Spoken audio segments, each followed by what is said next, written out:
दोस्तों, बात उस समय की है जब गौतम बुद्ध काफी प्रसिद्ध हो चुके थे। वे रोज प्रवचन देते, जिन्हें सुनने के लिए काफी लोग पहुंचते थे। महात्मा बुद्ध एक गांव में ठहरे हुए थे। वे प्रतिदिन शाम को वहां पर सत्संग करते थे।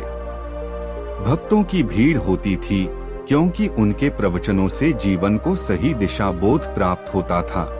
बुद्ध की वाणी में गजब का जादू था। उनके शब्द श्रोता के दिल में उतर जाते थे। वीडियो शुरू करने से पहले हमारे पास एक छोटी सी विनती है। यदि आप पहली बार इस चैनल पर आए हैं तो कृपया वीडियो को लाइक करें और चैनल को सब्सक्राइब करें। एक नौजवान युवक प्रतिदिन बुद्ध का प्रवचन सुनता था। एक दिन जब प्रवचन समाप्त हो गए तो वह बुद्ध के पास गया और बोला, महाराज, मैं काफी दिनों से आपके प्रवचन सुन रहा हूँ, किंतु यहाँ से जाने के बाद मैं अपने गृहस्थ जीवन में वैसा सदाचरण नहीं कर पाता जैसा यहाँ से सुनकर जाता हूँ। महाराज, मैं बहुत दिनों से आपके प्रवचन सुन रहा हूँ, लेकिन मेरे जीवन में तो कोई बदलाव ही नहीं आया है। मुझे तो प्रवचन सुनने से कोई लाभ नहीं हो रहा है। इससे सत्संग के महत्व पर शंका भी होने लगती है। बताइए, मैं क्या करूं? दोस्तों, इसके बाद क्या हुआ? बुद्ध ने अपने प्रवचन बीच में रोके और उस युवक की बात सुनने लगे। जब वह युवक चुप हो गया तो बुद्ध ने उससे पूछा कि तुम कहाँ रहते हो? युवक बोला कि मैं श्रावस्ती में रहता हूँ। बुद्ध ने कहा कि श्रावस्ती से यहाँ तक की दूरी कितनी होगी और यहाँ आने में कितना समय लगता है?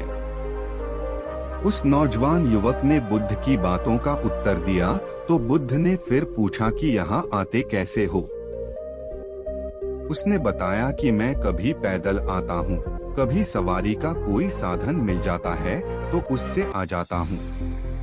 दोस्तों, बुद्ध ने फिर एक नया प्रश्न पूछ लिया कि क्या तुम यहाँ बैठे बैठे अपने घर पहुँच सकते हो?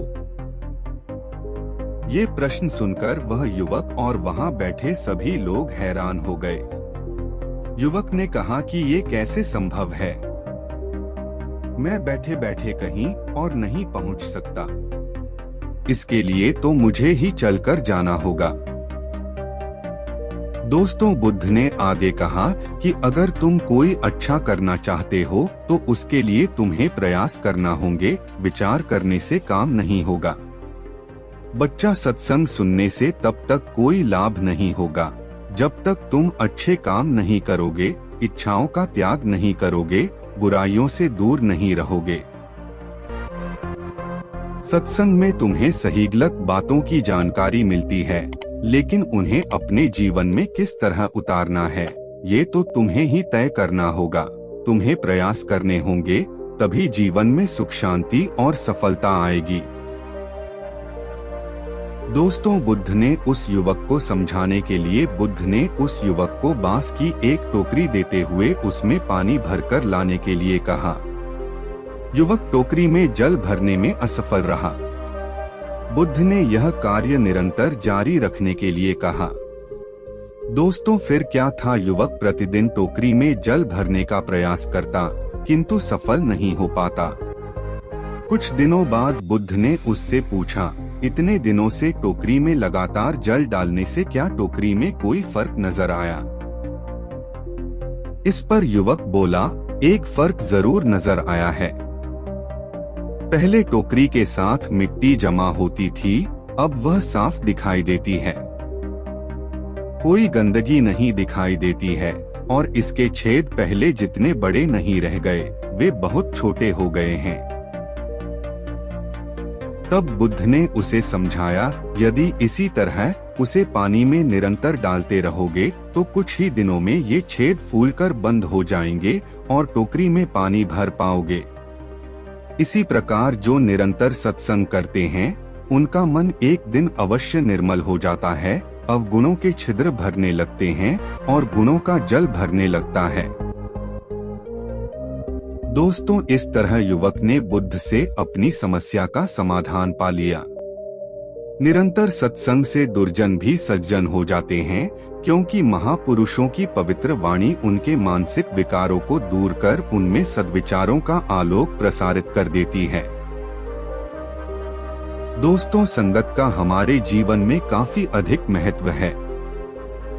संगत सही रहेगी तो हमारे विचार सही रहेंगे, और विचार सही रहेंगे तो कर्म भी सही रहेंगे और जीवन में सुख शांति बनी रहेगी। सत्संग करते रहने से हमारी बुद्धि पवित्र रहती है और हमारा मन गलत बातों से बचा रहता है। अगर हम सत्संग नहीं करेंगे तो हमारे विचार भटक सकते हैं। इसलिए अच्छी किताबें पढ़नी चाहिए, अच्छे लोगों की संगत में रहना चाहिए। यदि आपको यह वीडियो पसंद आया है तो कृपया इसे लाइक करें, साझा करें और हमारे चैनल को सब्सक्राइब करना न भूलें। धन्यवाद।